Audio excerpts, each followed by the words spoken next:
Hey, everybody. Welcome to episode 7 of TNT, the Thursday Night Throwdown. My name is Chris Maloney, living in London, Ontario, Canada, and we're pretty cold here tonight. Alongside me, as always, Sean Bates of the Scumbags of Wrestling. Sean, how you doing? Doing well. Good to see you.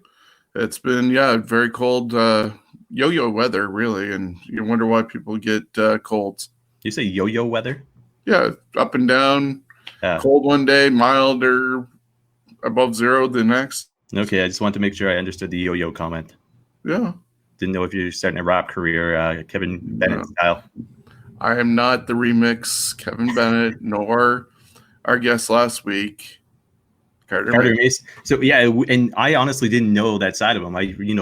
You see him and he's good at his promos and the Carter Mason thing. I had a coworker tell me, Ed, who would watch last week, with regards to how Carter was so down to earth and humble doing the interview with us. And then as soon as we played the Tyson promo, and then all of a sudden, we brought Carter back, he immediately just clicked. He immediately went into promo mode. You know what I mean? Yeah. And I know I couldn't do that personally. Like, even if I was referee, wrestler, lots of training, whatever the case may be, I think Carter Mason is one of those guys just a natural at it. And even Tyson, that promo that you had done with Tyson was the exact same thing, Yeah, and the funny part, as I said to off camera, when I helped Realm compared to helping Tyson doing the promos, definitely the experience is there. But kudos to also Alec Realm for the great promo he did for his match against Tarek last week. Yeah, very good. And we will go into that. If you listen for the first time, again, my name is Chris Maloney, Sean Bates, alongside me here, episode 7 of the Thursday Night Throwdown. You can reach us on social media, of course, myself, Sean, individually as well through the Scumbags and CW and online. We get a new bunch of friends going on this week, which we will discuss later on in the show. And it's kind of cool because I'm excited about this. And Sean brought my attention to it actually when we were at the Smash show. And then sure enough, the last couple of days, it's kind of been, the ball's been kind of rolling on it. So I'm looking forward to see what happens. But as always, we'll get into, hold on, I got one note here. Happy belated birthday, Jonesy, is the first thing on my list. So Jonesy's birthday was yesterday, actually. Somebody said he turned 67 years old. So not sure about that one. Probably watched The Notebook half a dozen times. But Jonesy's happy birthday there. And he's watching. He is watching. So I'm expecting and waiting for that that first comment there, anyways. But Sean, thoughts on the XFL and the re-debut? I watched the game between Seattle and DC, and I was honestly surprised at what I saw. It reminded me of a college / CFL / even NFL game. They had obviously their own, set of rules, and you had to get you kind of used to that. But the feel of it completely night and day towards the original XFL. Did you have any chance to see it at all, or the highlights? Yeah, I caught some of the Sunday afternoon game with Tampa and New York. Tampa really needs to do some work on their gameplay. And, just randomly, because before seeing any of the teams obviously play, I looked at what teams are there, and I'm going to see about following the Houston Roughnecks as my XFL team to follow. I know there's a couple other people in the different wrestling groups that I'm involved with. They've picked their own team to support and follow, so we'll see who gets that at the end of the year. The play was actually really crisp. You could tell that this time around they took time to gel as a team and run plays instead of just, we hired all these guys and next week we're throwing them on the field. These guys have been working out and practicing. The play has been really good, with the exception of a couple of teams being a little weak in the offensive defensive side of things. You got Houston that did a lot of great work. DC was really high scoring. What was it? There was one team that the whole game was really low scoring. I would think it was a Sunday night game, but I would say that goes to a lot of defense between those two teams. And so when they start rotating between the other ones, we'll see how things fall apart and go into place. I think I saw today also that the final game of the the championship game is going to be held in Houston. So who knows? Maybe Houston will be able to pull it out and host the championship game. Yeah. So Sean was saying about the scores there, and probably the first time and only time I'll do this, but final scores, we had Seattle being beat by DC 31-19, 37 to 17 for Houston over the LA Wildcats. I think the game you were talking about, the New York Guardians over the Tampa Bay Vipers 23-3. And then St. Louis Battlehawks defeating Dallas Renegades 15-9. The weirdest thing about this is a low-scoring game, but I think it's more because of the defense. Yeah, the weirdest thing about it is the scores. Like, I'm not used to seeing a score 15-9 in football. You know what I mean? It's almost like CFL type. But like I said, I was impressed. It sounds like you were impressed. And your official team, you said the Rednecks? The Roughnecks. The Roughnecks. So yeah, my team, with my wife working on Sunday, I'm going to quickly cut this week's podcast and get that launched and be able to sit down and watch the Sunday games. No, very good. So you're picking your team. I'm picking my team. Even though they lost, I am going to go Seattle just because I like the name Dragons. So there's my pick. From here, I just want to put up this comment quickly. Jones says he's 68 years old.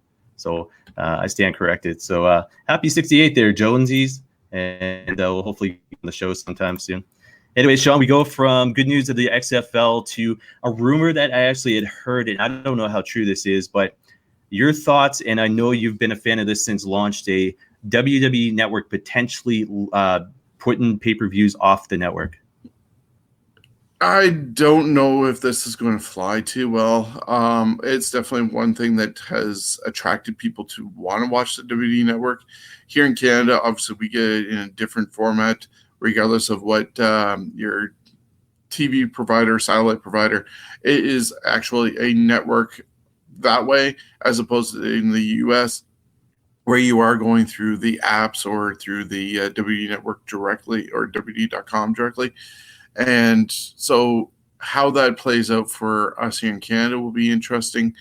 But this is something that they should have pulled off right from the beginning to try and take a step back now after offering every pay-per-view, including WrestleMania, for either free for your first month or for $9.99 for everything, is going a little bit backwards, where I don't know if people are going to stay with the WWE Network just for table for three, ride along, and even NXT's off there. So because they're on USA, what's the draw to keep you there except for the nostalgia stuff, which is great, and then you can also go back and watch the stuff as you listen to any of Conrad Thompson's podcast with the guys that he's doing. They watch back old stuff, but to keep it after you take pay-per-views off and go to whether it's ESPN Plus,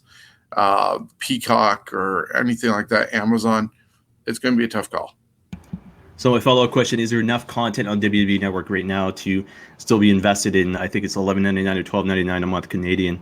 If they decide to remove the pay-per-views, and if they decide to remove the pay-per-views, does that include takeovers as well? Yeah, I wouldn't think it would include takeovers. One would hope that it's only the regular WWE stuff, and that might be the pull to keep you there. But yeah, for that price, nostalgia may or may not be enough. Like, okay, yeah, I'm paying that for Disney, and that's nostalgia, except for The Mandalorian. But is that same effect going to happen on WWE Network? I don't know. So we get a relevant question from Jonesy there, or a statement. Actually, I heard they were going with tiered packages. Say, for example, they go with that tiered package system, and all of a sudden now, instead of the $12.99 or $11.99 Canadian that we're paying, all of a sudden now we're paying $19 or $20.99 Canadian, and we get the pay-per-views. That's a huge hit. We're almost double the price, right? Yeah, it's going to be a little bit different with that, but it's going to be worth it. Can you just go on with topic? Your key issue from last week is my key issue this week. Oh, all right. Yeah, where do I go next? Well, let's see here. All right, maybe I'll get people's thoughts on this one here since Sean stepped away for a second. But guys, if you're listening to this or watching this, just get your thoughts. And Sean, wow, that was quick. I just had to give car key. All right, so I'll take the topic maybe to put it to anybody watching or listening right now.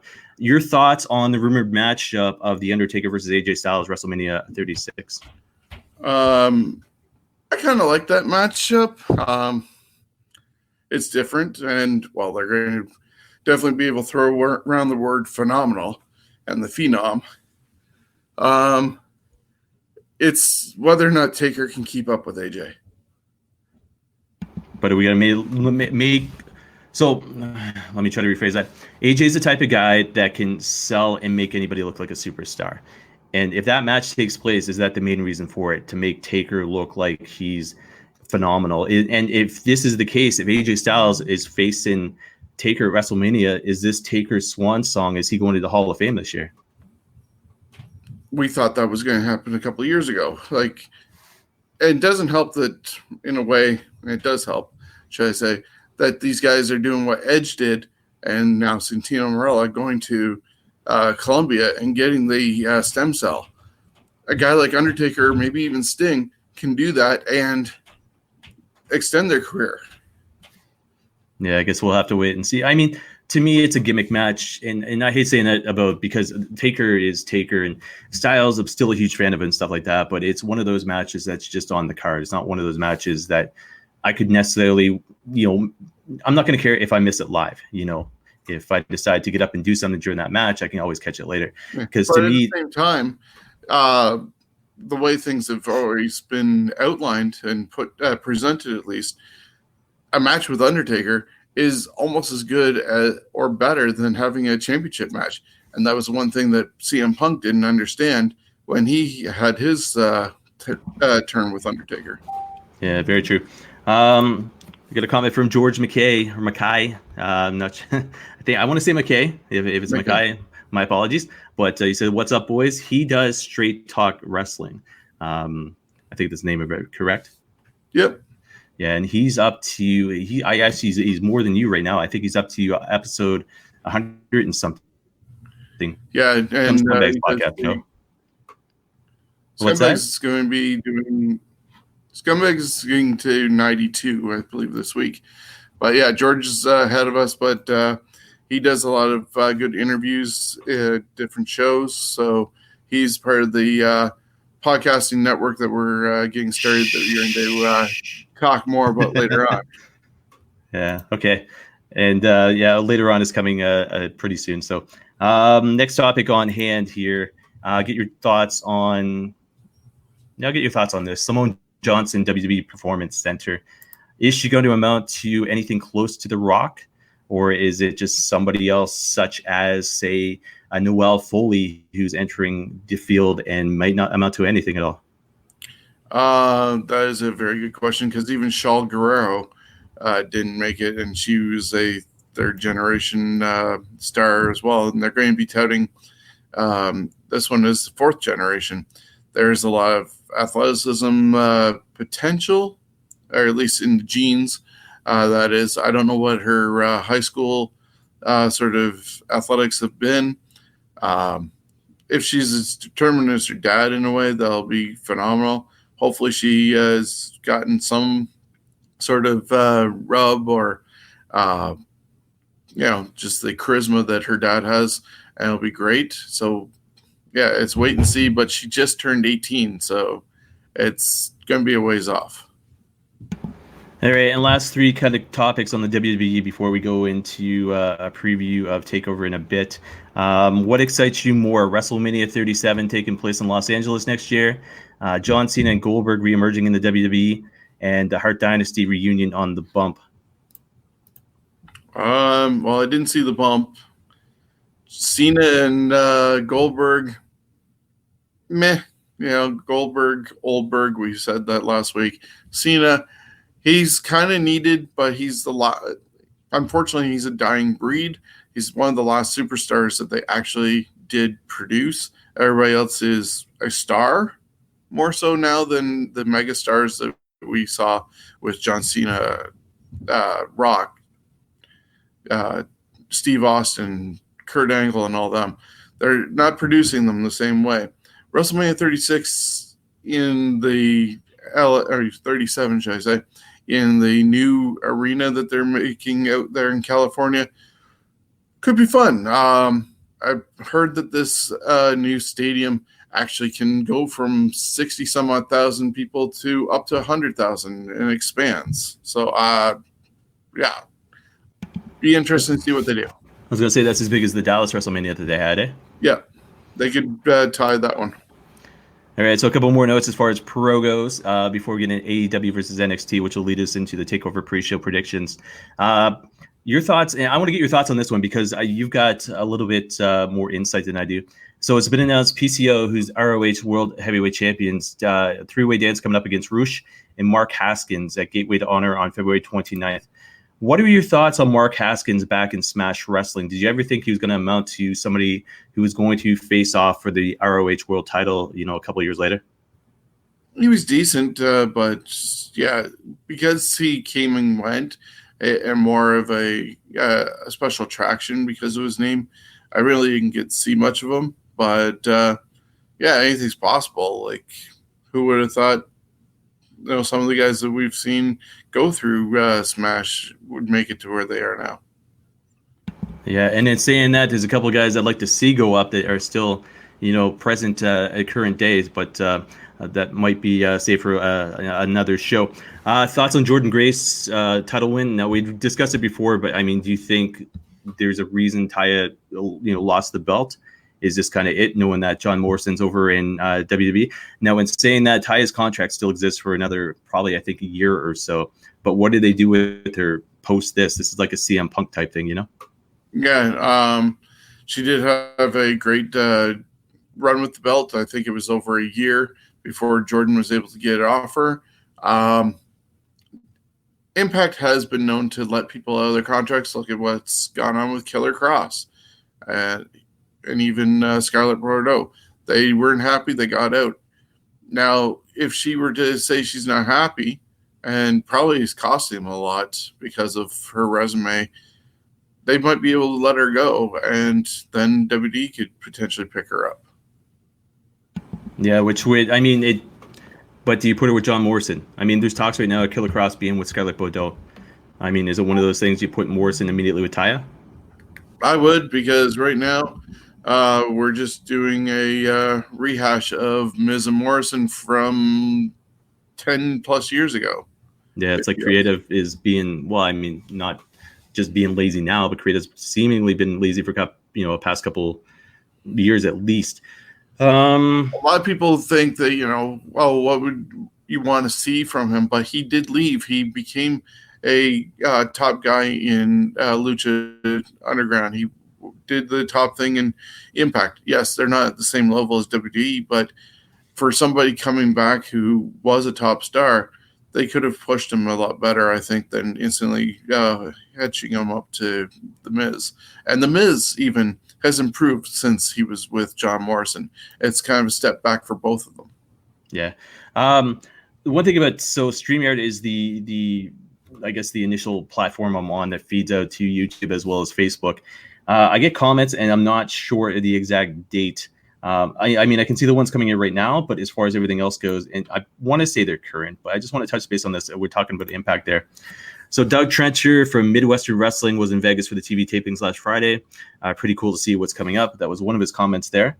Another one was the Elgin Powerbomb on the ramp. We were right beside, so that's pretty cool for them.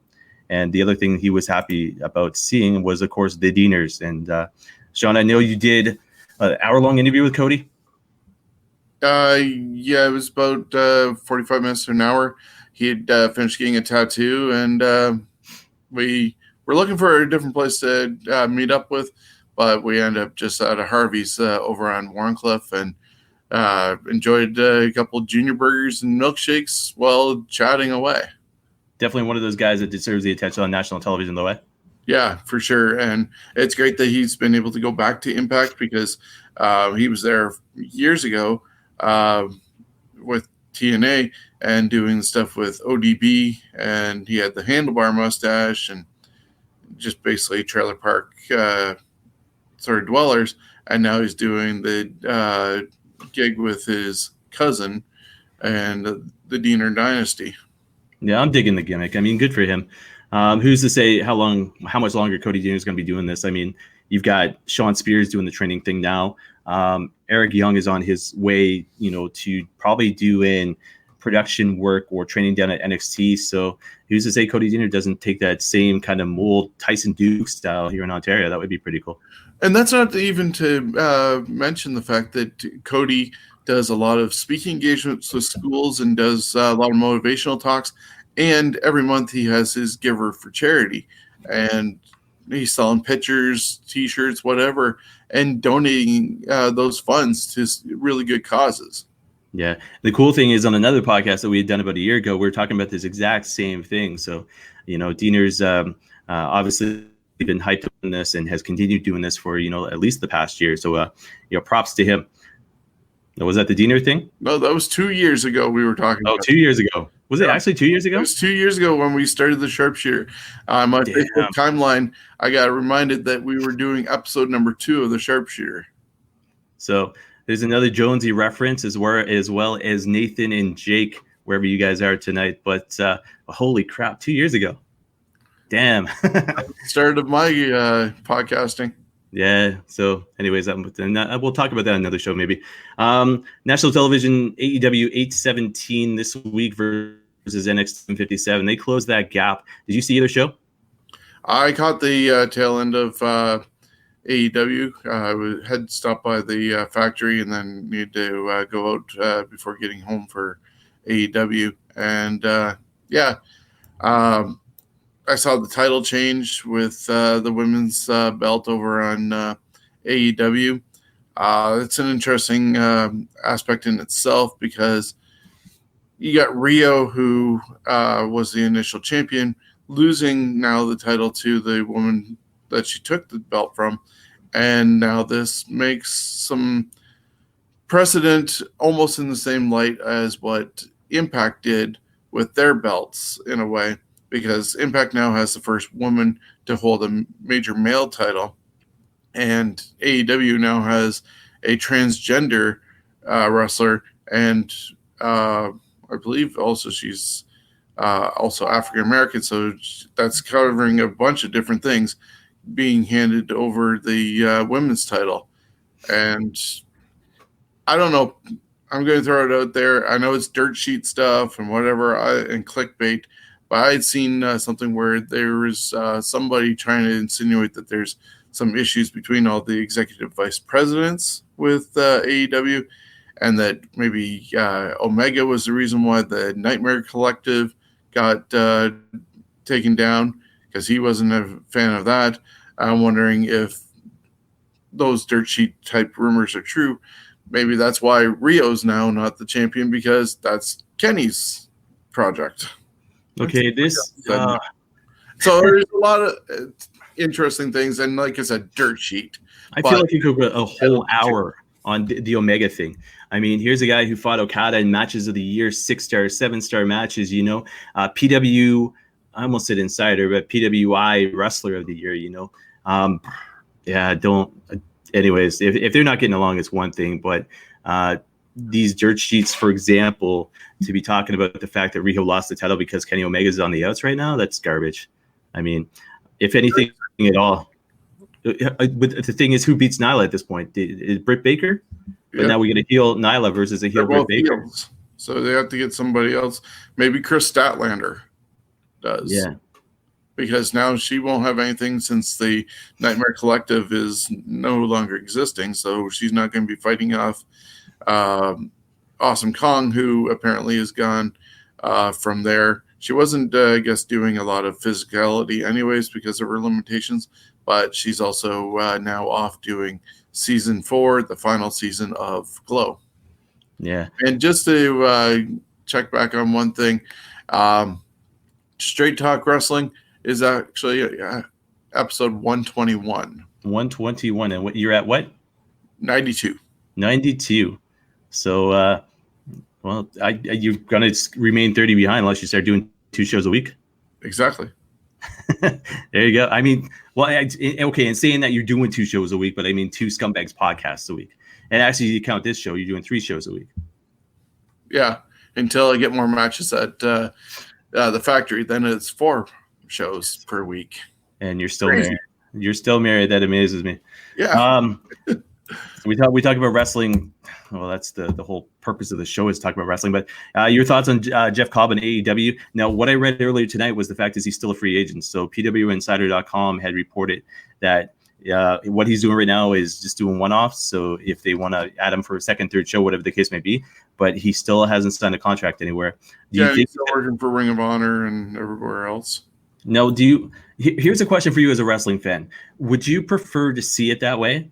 I mean, obviously you can't build long-term storylines, but the fact is you got the ability now to have Jeff Cobb at Ring of Honor at one month, have him in New Japan another month, have him in AEW another month, NXT maybe another month, which probably would never happen anyways. But the fact is, do you like the way the setup is right now, or would you rather see some of these guys rotate on a monthly schedule? Well, that's the way the business used to be with the territory system. So it's not too bad in that respect. And it saves somebody from getting stale. It is a little hard, I would say, for continuity-wise, where if you saw, just using Jeff Cobb's name, if you saw Jeff Cobb as a heel with the Inner Circle on a Wednesday night, and next thing you know, on like Ring of Honor, he's a top babyface, it kind of blurs some lines that way, but it's nice if you can do it and they don't get in a rut like maybe some of the guys in WWE are, or not even being used, and they make it to the arena just to find out, oh, day off, and be a waste of time. They at least know that they're going to a show and being booked and being used. Yeah. All right, so last note before we get into the NXT TakeOver Portland preview. I'm hearing kids all of a sudden. I don't know where that's coming from, though. Maybe my hallway or something like that. Who knows? Anyways, tomorrow night, Valentine's Day, WWE Friday Night SmackDown is coming from Rogers Arena in Vancouver, BC. First time I think they've hit Canada since the whole Friday night move. So, yeah, definitely check that out. Sportsnet 360 if you're here in Canada. And 8 o'clock, of course, and then all these shows surrounding like Aftermath and stuff. So, TakeOver Portland preview, which is kind of weird. Oh, here's the other thing I meant to mention. Teddy Hart. Hear about that?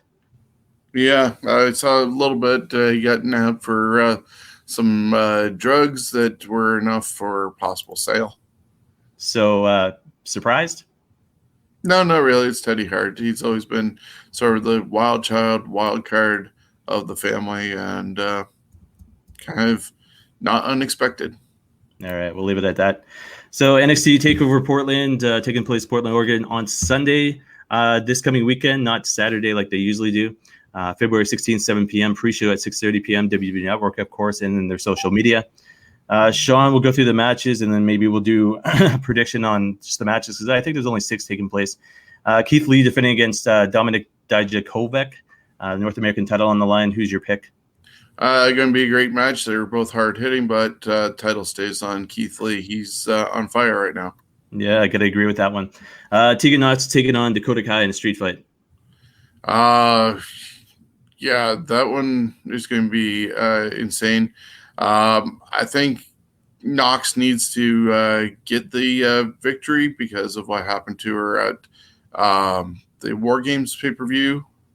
But, yeah, it should be a good match. So is that your pick, Knox? Yeah. All right, I'm going to go Dakota Kai in that one. Undisputed Era, Fish and O'Reilly defending the NXT Tag Team Championships against the Broserweights. So the Dusty Cup winners, Riddle and Pete Dunne. New champs, still champs. Oh, that is a tough call because some of these titles shouldn't change, I would say, until the next takeover, which is during WrestleMania weekend. But I don't know, just the way things are going, they are really good with Riddle and Pete Dunne with the Broserweights. And Pete Dunne is playing the street guy and with the smile ear to ear. And They snuck onto a plane the other day just to get to Portland and it was Triple H's plane. But I think if they lose, they're bound to be splitting up, and that's going to be a future feud, but I want them to stay together. So going out on a limb and saying, yes, new tag team champions. All right, so that I'm going to agree on for two reasons. Number one, exactly what you just said. We're going to see them feud, lose the belts, have a good feud, whatever the case may be. Secondly, is because of the fact I think at the end of this show, you're going to be seeing all the Adam Cole as champ. When that happens, who beats Adam Cole? I think it's going to happen at WrestleMania this year. So I'm going to say Undisputed Era loses the titles as well. Next match, talking about Adam Cole defending against Ciampa. Is Ciampa taking Goldie back? No. I think that's the belt that's going to be the final belt to be lost by the Undisputed Era. They're slowly losing them. We saw Roderick Strong lose his to Keith Lee. We can see the tag titles go on Sunday, and we'll wait till WrestleMania to see Adam Cole drop the belt. While it's horrible that, Ciampa doesn't get it, especially after the injury and the comeback and all that, I don't know who challenges for the title on the WrestleMania card, like take over Tampa. If it's Ciampa still, great, then he gets it. But if it's somebody else, so be it. All right, I'm going to say Adam Cole retains in this one. Next match, I think is probably it's out there, but I don't think anything's happening with it. Bianca Belair challenging Rhea Ripley for the championship. Is this just a filler match to get them through to WrestleMania? Yeah, unfortunately, because the rumors were out there for a long time, very early after Charlotte won the Royal Rumble, they would end up being Rhea Ripley. For it to be rumors, fine. Okay, let it be. Just that. Don't acknowledge it. Don't put it out there until after this card, because once they started doing that and Rhea Ripley showed up at Raw to confront Charlotte, and then Charlotte made it there to NXT last week and got beat up by both Rhea and Bianca, it definitely did make this match and Bianca Belair a lame duck. It's a match just to have a match now, because everybody knows that Rhea's going to retain and it's going to be her and Charlotte.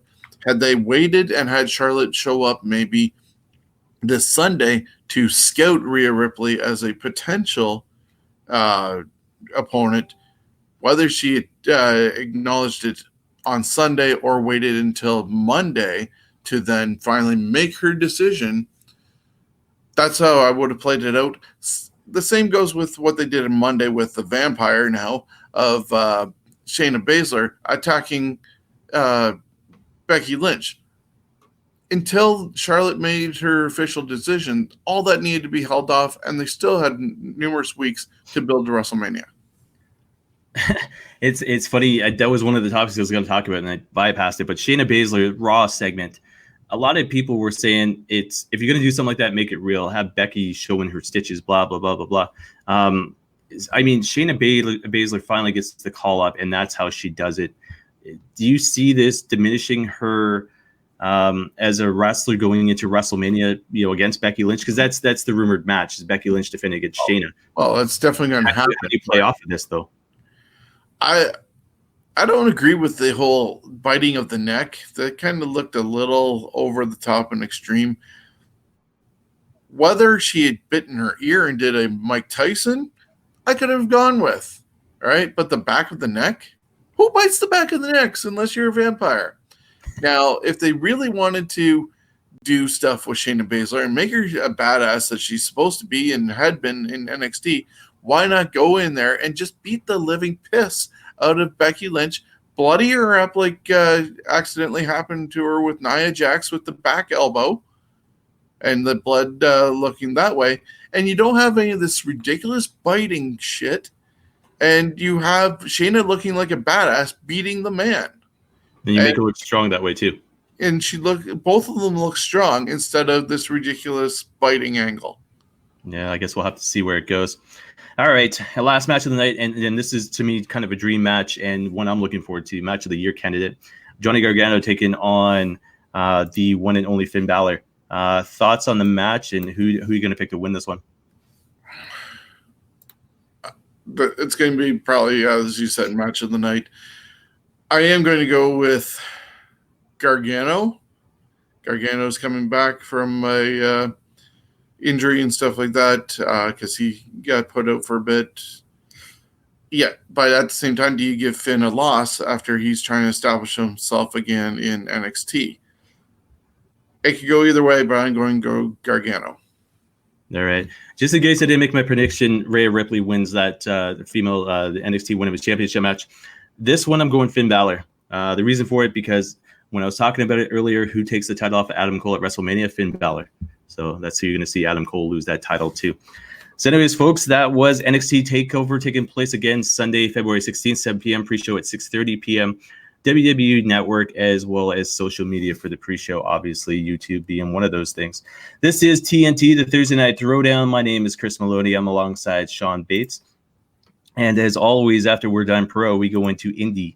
And probably the one thing I look forward to the most as far as the show goes is an independent scene.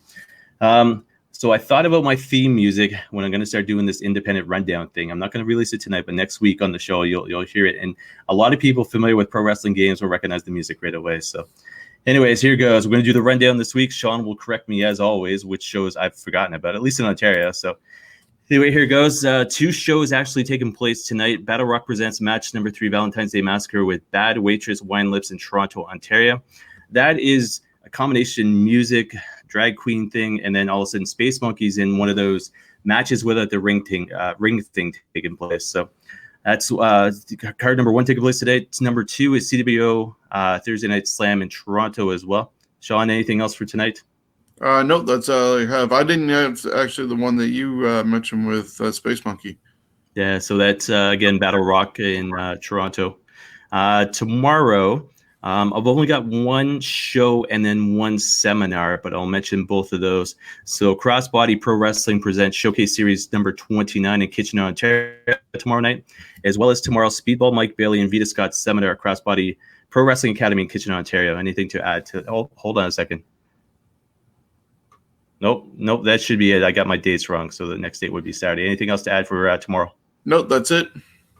All right, so Saturday, February 15th, Crossbody Pro Wrestling presents a Rich Swann benefit auction in Kitchener, Ontario, followed up by Family Day Feud 4 in Kitchener, Battle Arts Pro in Mississauga, Ontario, Pro Wrestling Ontario, House on Fire in Burlington, Ontario, Lace Production, EWE in St. Hyacinthe, Quebec, XZW32 presented by Extreme Zone Wrestling in Sorel, Quebec, and then PPW, The Show Must Go On, presented by Pacific Pro Wrestling Canada, Abbotsford, BC. Anything else? No, just though to give a shout out for that Crossbody Pro Wrestling and Rich Swann benefit.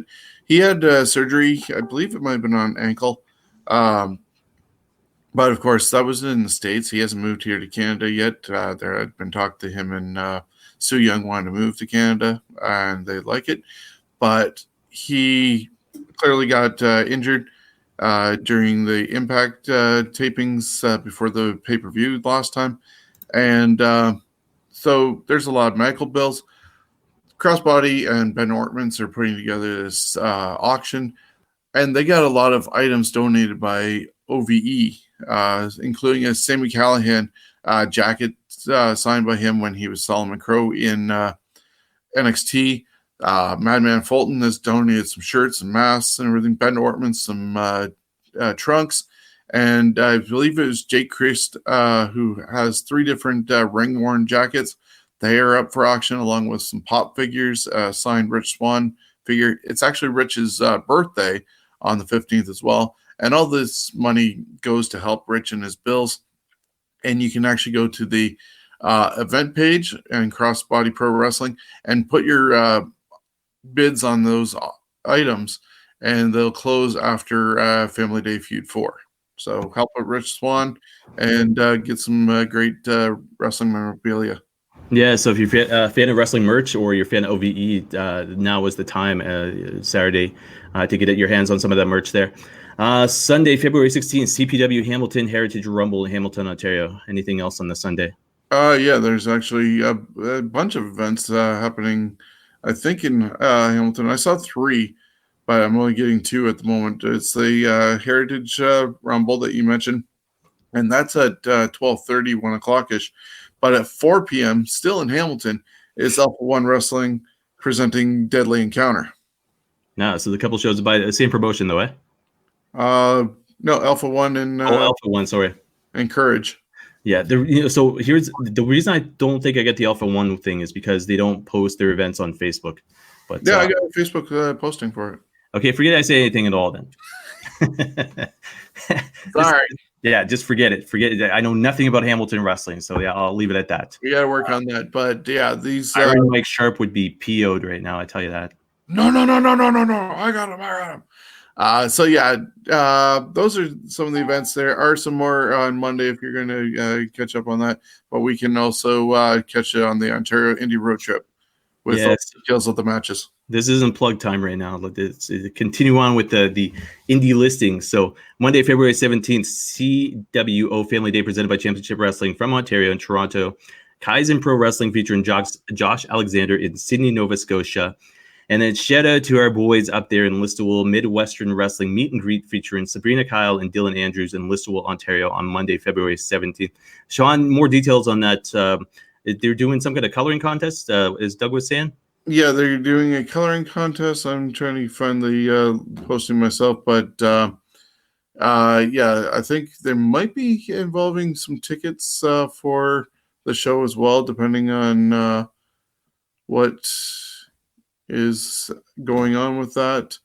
I'm just bringing up Midwestern Wrestling's page right now. But yeah, definitely during the fan interaction, you're going to end up meeting Sabrina Kyle and Dylan Andrews. So yeah, I got the posting here. It says, "Hey there, we are proud to announce that Midwestern Wrestling is going to be part of the free Family Day event at Parkview Gardens in Listowel on Monday, February 17th.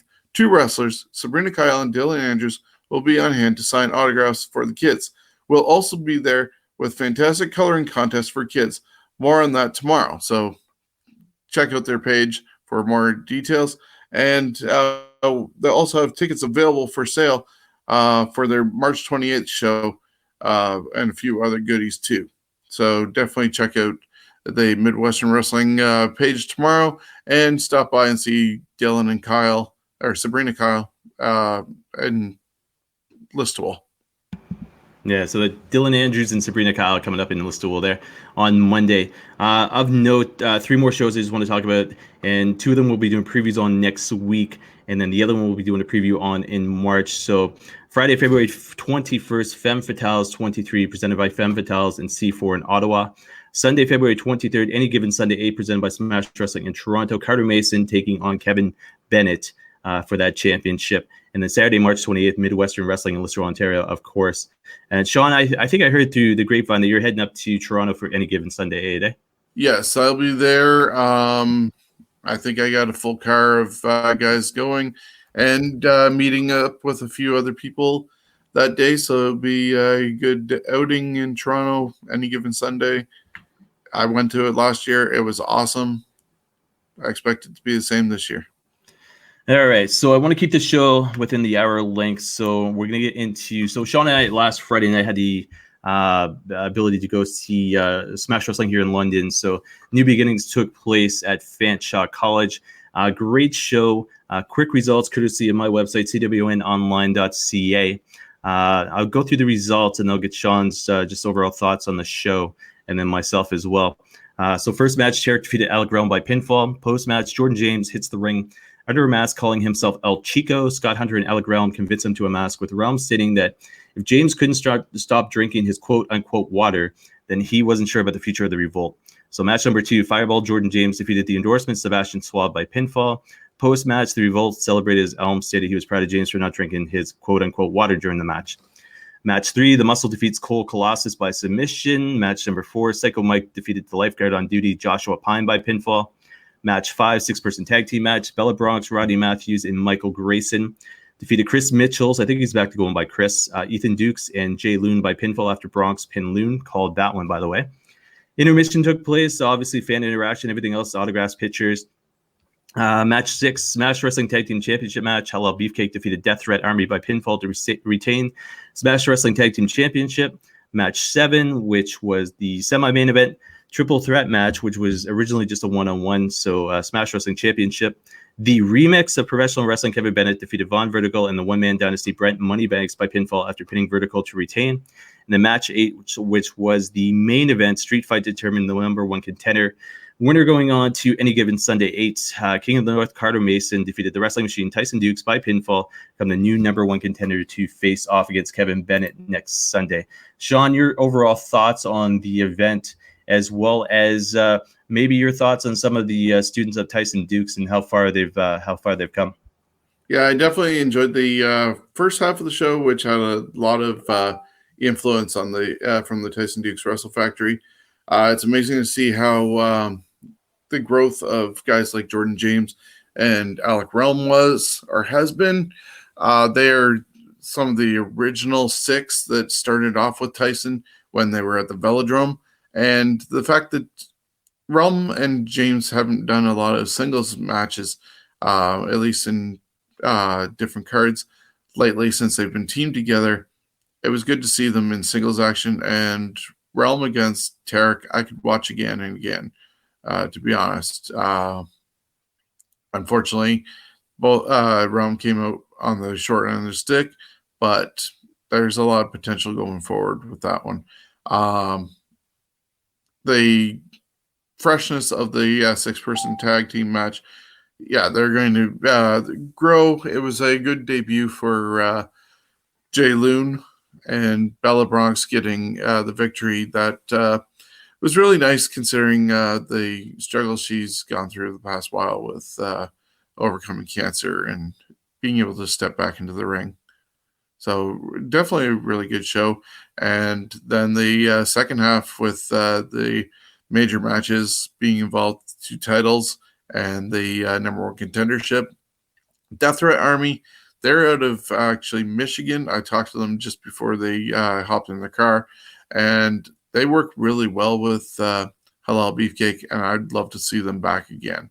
They had a good little sequence going on involving some hurricanranas and flips. Looked like it was going to be a 619, but there was actually a slide through. Yeah, Joe Coleman took it all from Death Threat Army, but it was really good. The only downside to the whole event was some drunk idiot near the end of the Tyson and Carter Mason match that decided to slide in with his hoodie on. So he unfortunately made it past the security. He didn't realize that this was not one of the spots. And Tyson was face down on the mat. And this idiot slid into the ring and they got on top of Tyson. So it was back to back and then started pulling on Tyson's leg. Before Tyson could realize what was going on and choke the guy out, Brian White, counselor and wrestler from Sarnia, along with Walter and April, got this guy out, tossed him out of the building. And that was the only blemish I'd see on this. Unfortunately, drunk student, who knows, just an idiot overall. But he did get an invitation to go to the factory, which he didn't take Tyson up on his offer for. But yeah, so number 1 contender. Going to be a great match against. Hope I spelled that right there. Thank you, Brian White. Hashtag right there. So, yep. Anyways, yeah, I forgot all about that actually until right now. It's the biggest thing on my mind besides the event itself was that one girl who was right next to me kept offering the wrestlers pizza, and nobody. So I'm thinking maybe this guy was pissed off though because he didn't get any pizza. Maybe. But Tyson, when I was asking him, he thought it was the ref, maybe tapping him or something like that. So Tyson didn't actually realize it was a fan. He's like, what's the ref doing on me? And then he realized some guy on him, and he was about to choke him out. And that's when Brian dragged him out of the ring. Brian wasn't even intending to get physical on that night and had to haul him out. And the guy wanted to go at a different door, and they're like, no, you're just lucky he's not at a WWE event where he would have gotten beat down like that guy that jumped Bret Hart at the Hall of Fame. Yeah, so thank you, Brian White. There, the event itself was good. You can't say anything bad about the atmosphere at Fanshawe College. Just a different vibe from obviously London Music Hall. Lots of fans poured in. It's one of those things that fan after fan after fan continuously, continued to come in. You had the main guys, the pillars there, and then obviously Hala, Beefcake, and Kevin Bennett and Carter Mason. And I'm going to say this, and I'm allowed to change my prediction because the event hasn't happened yet. But sorry, Kevin Bennett, but you're actually going down next Sunday. So Carter Mason, new champ. That's official prediction right here. Your thoughts on that match? Yeah, we'll do a rundown. We'll do a rundown next week. But your thoughts right now on that match, Carter? I think it's going to be an amazing build-up. I'm hoping that they start putting out some disc videos because Kevin Bennett knows how to do some great rap videos. And what we heard last week from Carter, if he can counter, wow. And when it was sort of announced that it was number one contendership, I already put it out there that the King of the North was going to be the new Smash Wrestling champion come the 23rd. And oddly enough, unfortunately, Kevin Bennett is the last of the Buffalo brothers that seem to be around at Smash. The other ones are hanging out with Destiny. Maybe he's going to join the Buffalo brothers if he can't retain the title against Carter Mason. And one of the most hated guys next to Sebastian Suave might be gone. Yeah, and he definitely proved his hate on Friday as well. Complete Kevin Bennett antics taking place, and he rolled up Von Vertigo for the win. But great card, kind of cranky that I'm not going to be at any given Sunday 8, but I'll look forward to the results and listening to your podcast, everything else, and everybody else's. I think Jonesy's coming, though. Jonesy, yeah. Jonesy should go to work for me, and I'll go to the event with you there. He'd be awesome. Anyways, before we get off topic, last thing I want to mention before we go into the news that's going on with us and many others is Shiloh, who was weird because of the fact is that she was at Fanshawe that night. No Kyle Boone. So Kyle Boone is actually concussed. So, Kyle Boone get better. She said it didn't happen right away. It's probably happened some time ago and it's just finally getting addressed. So obviously one of those things you want to take care of. But Shiloh is actually, if you go to Gerwick.net, so GERWECK.net is actually the female of the day today. So not sure how we found out who Shiloh was, but she's up there.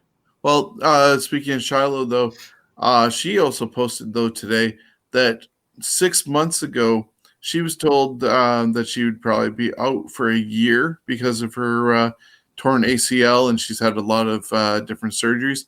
I've seen her trying to get back into ring condition at the factory, but today she officially got cleared to return. So much for being off for a year. So Shiloh will be back soon. Yes. Daniel, I'm pretty sure you're going to be happy about that. Anyways, so from there, I'm going to go into, and I am probably one of the last to hear about this, but one of the first people to get on board and be a fan of this. And Sean actually brought this to my attention, I think, like I said, like the last Smash show that we were at. But the talk is a lot of us here in Ontario love doing what we're doing. We get excited the Thursday, the Wednesday, the Tuesday. Sean does his Ontario Indie road trip because of the fact he's passionate about that. That's one of the things he wants to do to help out, to get exposure to the Ontario independent wrestling scene. Myself, I do the Thursday Night Throwdown with Sean. He also does the Scumbags of Wrestling podcast. We're not the only ones. There are so many people out there that do this. So talk has been kind of going on probably longer than I've known about, but at least, Sean's shaking his head no. So I guess 1 day behind. What's that? You're 1 day behind. Oh, 1 day behind. So that's a good thing. Yeah. Anyways, in saying all of that, they have decided, how do we create a group? How do we create a network for anybody doing a podcast in Ontario, in this area, to connect, to hook up, to go to events together, to cover events together, to highlight other shows on our show and vice versa. You know what I mean? So what they have discovered and what they have announced just through Facebook here is OIW, so Ontario Independent Wrestling Podcasting Network. So in saying that, you will see a lot more happen with that name, the OIW Podcasting Network. I know there's talks about doing social media. There's talks about doing a website. There's been a lot of talks lately of how we can interact to get the most exposure possible. There is people like Sean is traveling to Toronto next weekend. There's people going as far as Montreal. And that was, I want to say Chops, but what is his real name? James Weber. James Weber. Everybody knows Chops at the different events. As you said, this past week he went to Montreal. He's gone to Sarnia. He goes down to Windsor. He's all over the place. Hamilton, Mississauga. He's based in Toronto, but yeah, he's all over. You if you've been to an indie show, you've probably seen Chops. So hardcore wrestling fan, but also a podcaster as well. So the end credits that you see is going to be the same this week, but I'm going to work on something next week that you see all the podcasts that we are aware of, as well as give the links to them as well. So I just want to mention the podcasts that we're aware of, that we know about, they're part of this right now. And probably, I shouldn't say that, but if I get this name wrong, don't kill me. But Schwa, is that how you pronounce this style of podcast? Schwa style podcast. So Schwa, I'm assuming, right? Yeah. Okay. So we get the Schwa style podcast, Straight Talk Wrestling, Gilmy Talks podcast, Knights of the Squared Circle, the Ocho and Ortiz Show, Scumbags of Wrestling podcast, Ringside with Chops, Stogie Mania, Sean's Ontario Indie Road Trip, as well as TNT, the Thursday Night Throwdown. So that right now consists of the OIW Podcasting Network, which you will see us interacting and doing hype roundtables. I think have been a part of the discussions as well, with regards to events and say WrestleMania and getting 6 people on our show, to be able to talk about WrestleMania and predictions and what's going on in Ontario and big events. This would have been perfect last year when that SummerSlam was taking place in Toronto and all the events that Smash Wrestling was doing. Sean, your thoughts as a wrestling fan, as well as what you do and as much as you're doing, about finally maybe something happening as far as networking all of us together. Yeah, it'll be awesome because there's so much out there. And when I was talking to Ryan Knight at the Fanshawe show, he has a point. It's not like there's a rivalry between any of us. We hate each other and, don't talk to this guy, don't talk to this guy. If we can help grow each other in our different areas that we live in, because Ryan's over in the Stratford area. We're here in London. We got a bunch of guys, including James, over in Toronto. There's Elian Habanero in the Kitchener area. Like, we're all over the place. And the Schwa style up in Oshawa. If we can connect this province together and get a bump off each other, that's going to get the information out there. People are going to be attending more indie shows in Ontario. The indie scene is going to hopefully blow up even more. And hopefully it's thanks to us with our passion, helping it along the way. Because, if everybody works together, it's one big family and everybody wins. Yeah, so like I said, I'm a big fan of this. My goal as part of this is, because I have a love for building websites, creating websites, maintaining websites, is what I'd love to do is anytime there's a podcast available, anytime there's a YouTube or Facebook video available, like myself and Sean are doing right now, I would love to have those on one site, YouTube style. So it's basically, you've got a website, and you've got all these videos and all these podcasts happening, and you can see every single thing who's part of this network in one place. So if I could make anything happen as far as the website goes, that is what I'd like to see, is everybody's podcast on this website available when the podcasts come out, and video, audio, whatever the case may be. So that is something that I'm going to work on to see if I can kind of do a blueprint and then kind of work on it from there. In saying that, the other big news is this. So tnthrowdown.ca, we have an official website for the Thursday Night Throwdown. That's probably the reaction that everybody else just did.